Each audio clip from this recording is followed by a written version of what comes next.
Em nome do Pai que me criou, do Filho que me resgatou e do Espírito Santo que me santificou. Divina vontade reina na minha vontade. Ó minha mãe, eu te amo e tu me amas, dá-me um gole da divina vontade para a minha alma. Me abençoa, Mãe, para que todas as minhas ações sejam feitas diante de vossos olhos maternais. Vinde, Espírito Santo, vinde por meio da poderosa intercessão do Imaculado Coração de Maria, vossa amadíssima esposa e nossa mãe. Amém. Texto do tema 21, Livro do Céu, volume 1, capítulo 23. Uma nova e muito dura cruz para Luísa. Submeter-se como vítima ao poder dos sacerdotes. Os sofrimentos mais dolorosos que ela teve que suportar por parte deles. Quando chegou o tempo, ele foi ao campo. Então, uma manhã, depois da comunhão, o Senhor me fez entender que devia ser surpreendida neste estado, convidando-me a fazer-lhe companhia com a participação nas suas dores.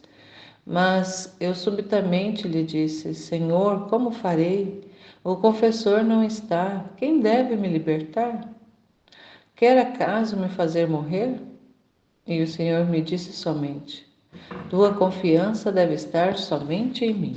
Esteja resignada, pois a resignação faz a alma luminosa, faz dar às paixões seu lugar, de modo que eu, atraído por estes raios de luz, vou à alma e a uniformo toda em mim, e a faço viver da minha mesma vida. Eu resignei-me à sua santa vontade, ofereci aquela comunhão com a última de minha vida, dei o último adeus a Jesus no sacramento. E embora estivesse resignada, a minha natureza sentiu tanto que todo aquele dia não foi outra coisa senão chorar e pedir ao Senhor que me desse força. Na verdade, me pareceu muito amargo todo esse fato, e sem pensar nem sabê-lo, encontrei uma nova e pesada cruz, que creio ter sido a mais pesada que tive em minha vida. Enquanto estava naquele estado de sofrimentos, eu não pensava em outra coisa mais do que morrer e fazer a vontade de Deus. Os familiares, que também sofriam ao me ver naquele estado, tentaram chamar algum sacerdote, mas ninguém quis ver. De um lado, e um não queria ver, e outro por outro. Depois de 10 dias veio o sacerdote que me confessava quando era pequena. E aconteceu que também ele me fez sair deste estado. E então me dei conta da rede na qual o Senhor me havia envolvido. Daqui veio um conflito por parte dos sacerdotes.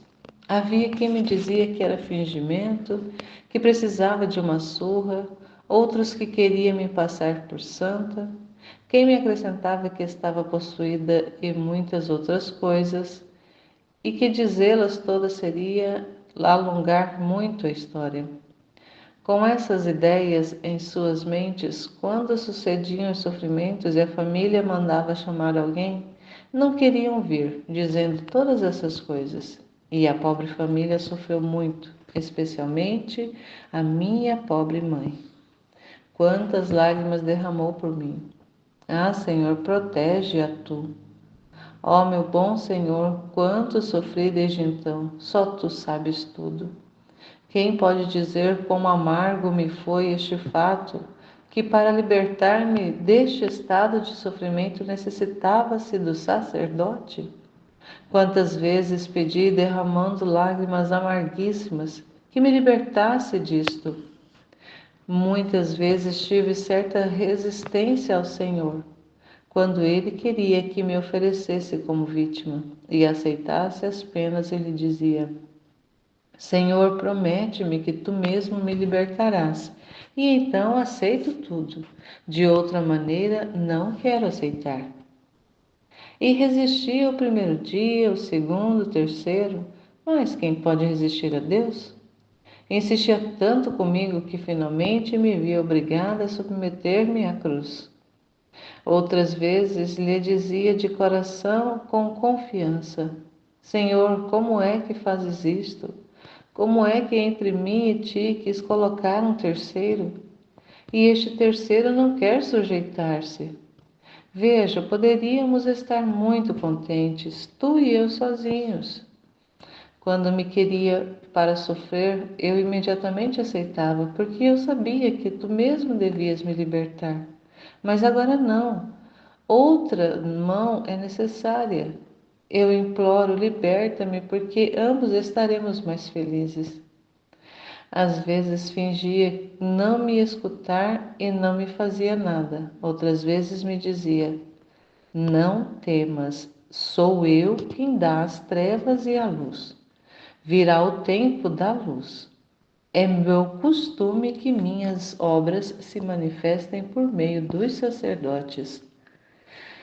Assim passei 3 ou 4 anos nestas contradições por parte dos sacerdotes. Muitas vezes me sujeitava a provas duríssimas.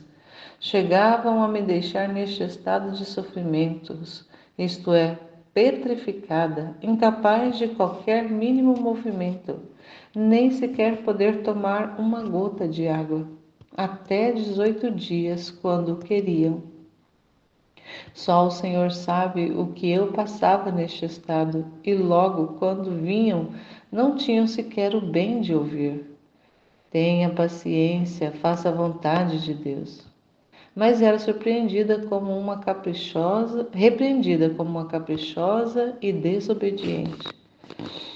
Então aqui a gente percebe, né, essa cruz amarguíssima que ela fala que ela tem assim, né, que seja o período de maior sofrimento para ela, porque para depender de uma terceira pessoa para ficar livre, porque até então ela entrava no estado de sofrimento e Jesus mesmo, né, a libertava, ela mesma conseguia sair.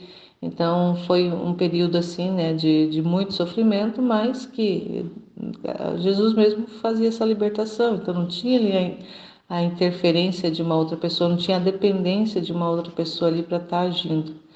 Mas como o projeto de Deus era envolver a igreja, envolver os sacerdotes, era, né, fazer esse trabalho mesmo ali conjunto com a igreja, não era um trabalho particular, era um trabalho universal e para isso precisava da cooperação da igreja através dos sacerdotes. É que chega esse período em que ela, né, aquela pessoa aquele padre que até então atendia ela, ele precisou ir para o campo, precisou ir para longe, e ele, né, ele sempre estava vindo. E quando ela precisava, ele vinha, né? A família chamava, ele vinha. Agora ele não estava mais. E aí agora que vai ver o que vai acontecer, né? Quando ele veio e comunicou essa realidade, né? E aí ela, né, não ficou resistiu, porque ela não queria uma interferência de uma outra pessoa, porque ela sabia da humilhação, quanto que era humilhante ter que depender ali, né, ao julgamento dos outros, ao sofrimento da família toda acompanhando. Imagina, ela fala, né, do sofrimento da família toda, mas sobretudo da mãe, que chorava muito, né? A mãe dela acompanhou essa realidade ali, e para uma mãe ver o sofrimento de um filho, né? E ela era nova ainda, né? Ela estava ali na flor da idade, e ver a filha passando por esse sofrimento todo, não entender também, né? Porque ela não tinha ali o dom da ciência infusa para entender o que estava acontecendo e ver todo esse sofrimento e precisar da cooperação dos sacerdotes, e a maioria deles se negavam e até, né, faziam julgamentos, né, dizendo, uns diziam que ela era fingida, que outros que ela estava possuída por demônios,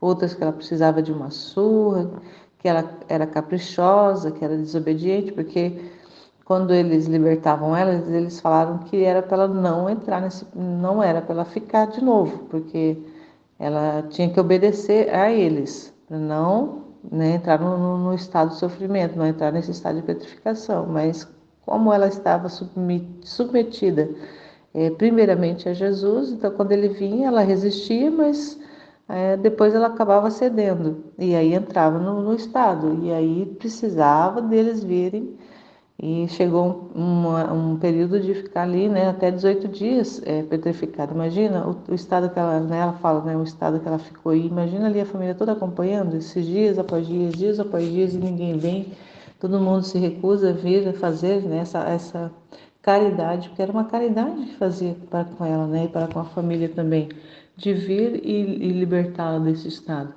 Mas eles não queriam, né, não queriam se envolver. Mas como Jesus estava fazendo esse trabalho e queria, né, essa participação da igreja, eles precisavam, né, ela precisava. E ele não tirava ela tinha que esperar a boa vontade desses sacerdotes.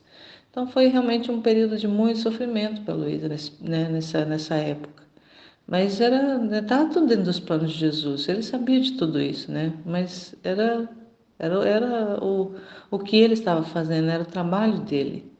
Então a gente, né, vai compreendendo à medida do que a gente vai progredindo na leitura, a gente vai entendendo esse trabalho que ele foi fazendo. E às vezes, quando a gente olha superficialmente, né, faz uma leitura superficial do texto, a gente, né, imagina, nossa, como que Jesus foi cruel com Luísa, né, nesse período, nem tudo, né, porque antes, né, ela já tinha passado por aquele processo das tentações, né, ali com o contato com os demônios, todo aquele período que durou em média ali uns 3 anos de muita tentação com os demônios, e Jesus não estava sempre ali próximo, pelo menos visivelmente ele não estava ali para poder dar aquela força, aquela ajuda para ela. Então ela já tinha passado por toda essa purgação, ela já estava ali, né, já se conformando com a vontade dele, ela estava ali já se resignando, e ele queria ela resignada, ele fala, né, que a resignação ali torna a alma luminosa, e essa luz da resignação vai atrair ele para a alma. Então, mas a gente percebe ali um processo progressivo de sofrimento. Então, não é um sofrimento que está intenso e daqui a pouco ele vai melhorando, não. A gente vai vendo um progresso no sofrimento, um progresso na cruz da Luísa. E essa dependência dos sacerdotes, para ela, é uma cruz muito pesada. Ela, né, até narra que foi para ela a cruz mais pesada, ter que depender de uma terceira pessoa, né? Ter que depender da boa vontade dos sacerdotes de vir e atender o chamado de vir libertar ela, para poder ela, né, poder voltar ao estado natural, né, poder se alimentar, embora ela não, né, depois a gente vai vendo que ela não vai mais conseguir se alimentar. Então, mas embora, né, ela vá ali sobreviver da Eucaristia, mas aí vai chegar esse tempo. Mas até então ela ainda estava, né, nesse processo ali, ainda precisava de estar se alimentando, embora também, né, nesse período ela já tem aquelas situações de tomar o alimento e vomitar, mas tomava, né? Então, assim, o Senhor ia fortalecendo, ia mantendo ela viva, porque se fosse naturalmente ela teria sucumbido, né? Teria morrido, né? De inanição, de tudo mais, mas ali a graça de Deus estava com ela, que era um trabalho que Deus estava fazendo.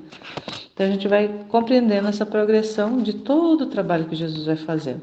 Então, se a gente lê superficialmente, a gente vê que parece que Deus é ruim, que Deus, né, ali realmente está fazendo um castigo com ela, mas não, é um trabalho na alma dela que ele está fazendo, e precisa desse processo, precisa de toda essa realidade ali, tá nos planos de Deus de acontecer. E ela, como aceitou ser essa alma vítima, ela, né, tinha ali que se resignar, fazia a parte dela era essa resignação, ali essa conformação, e deixar o trabalho de Deus sendo realizado na alma dela. Enquanto ela estava se resignando, né, estava sofrendo, estava ali sendo crucificada ali, né, na sua na dependência dos sacerdotes, no sofrimento da família, o trabalho que Jesus precisava fazer, ele estava fazendo. Então a gente vai entendendo isso à medida que a gente vai meditando e vai compreendendo o trabalho espiritual que Jesus vai fazendo na alma da Luísa Picarreta. E assim também na nossa alma.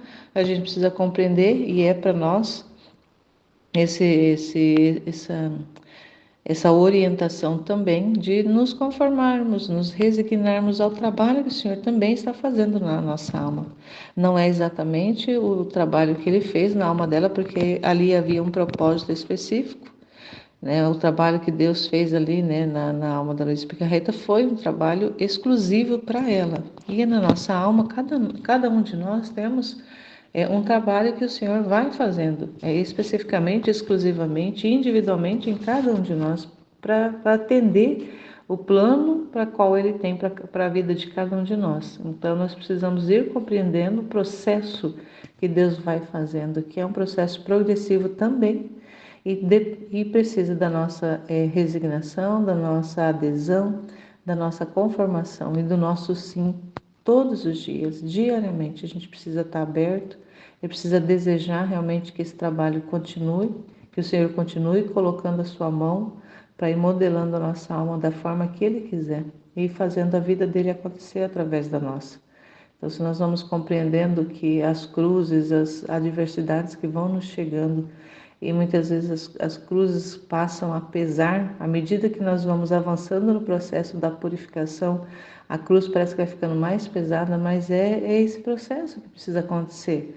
Ela não, né, até que a nossa alma realmente esteja ali conformada mesmo, esteja ali luminosa, esteja ali realmente atrativa para que Deus possa habitar definitivamente na nossa alma, o processo vai ser muito doloroso mesmo, de resignação, de entrega, de conformação, de aceitação e de amor que nós precisamos ter para com esse trabalho que Jesus está fazendo na nossa alma. E todos os dias renovar o propósito, né? Todos os dias renovar o propósito. Senhor, estou aqui mais um dia que amanhece, mais um dia que eu estou aqui me colocando à tua inteira disposição para que o Senhor venha trabalhar. Divina vontade, reina na minha vontade poderosamente, submete-me. É um desejo que precisa brotar profundamente e de resignação mesmo e de amor que nós precisamos ter, que é a própria graça de Deus atuando em nós. Não somos nós, por nós mesmos a gente não é capaz nem sequer de querer que o trabalho aconteça, mas a graça de Deus nos dá esse desejo, né? Coloca no nosso coração esse desejo de estar conformada e de deixar que Ele faça o trabalho que precisa ser feito na nossa alma. Amém. Fiat.